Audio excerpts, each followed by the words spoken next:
Hello and welcome to your COVID-19 update for today, Friday, August 12, 2022.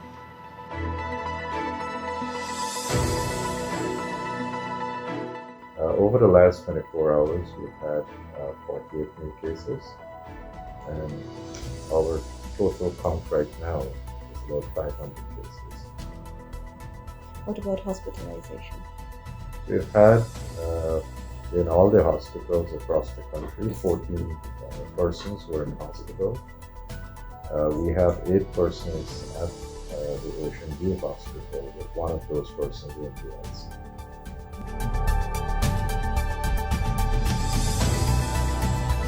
Well, over the last 24 hours, we didn't have any case in Region 1, but active cases now in Region 1 is at 5.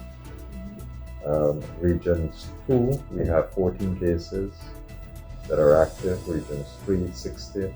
Regions 4, 275. Regions 5, 28. Region 6, 52. Region 7, 13. Regions 8, 24. Regions 9, 4. And Region 10, we have 25 cases.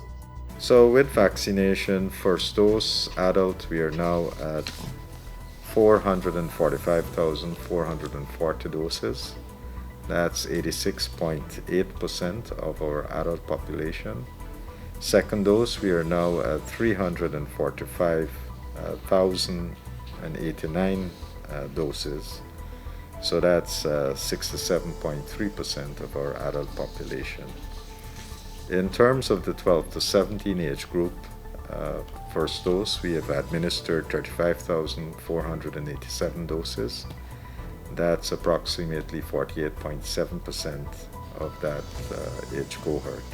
Second dose is now at 25,981 administered doses. That's 35.6% of that age cohort. For children between the ages of 5 to 11, we have administered 7,049 doses. That's 6.9% of that age cohort.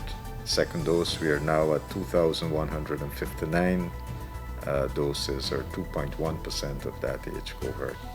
Booster doses, we have administered 71,696 doses.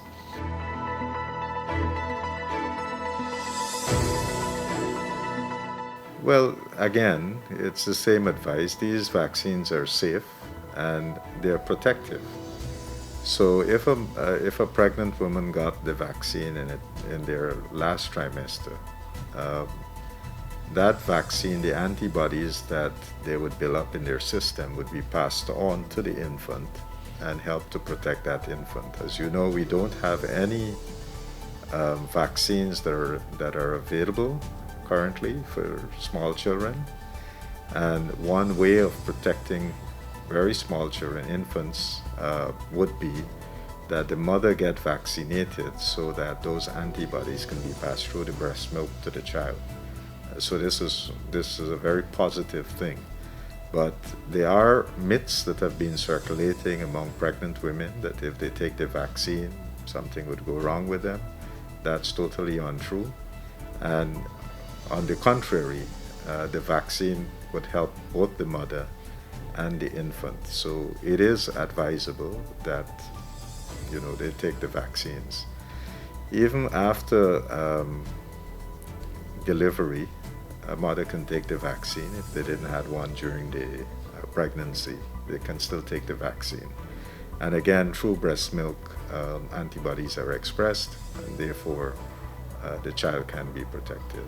So it's important to get vaccines, and just like everybody else, once the time has lapsed, 6 months has lapsed, you need to get back a booster dose.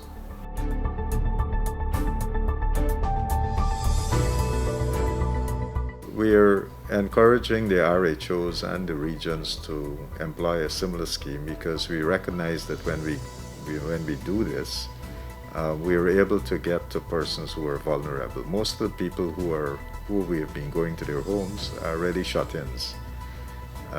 In the regular scheme of things, it would be extremely difficult for them to come to one of the vaccination sites. So that's why we have a mobile team that is going out to the person's home and to give them the vaccine. And the reason why this is also important, we have a lot of mobile family members, people who go back and forth from home. And while these persons are at home, sometimes having extreme difficulty in moving, you would think that they would not get COVID, but they can get COVID because of the other persons in the household who are mobile. So they go out, they interact, they don't use masks, they're not vaccinated, or they haven't gotten their booster shots, they get infected, they bring the infection back home, and they infect the persons who haven't gone anywhere. So I think it's important that if you have someone who is at home having difficulty moving around and so forth, that not only is that person protected, but we also get the household, the members of the household, to receive their vaccines so that we can help in many ways to protect that more vulnerable person in the household. You have been watching the daily COVID-19 update for today, Friday, August 12, 2022. I'm Natasha Smith-Thomas. Goodbye.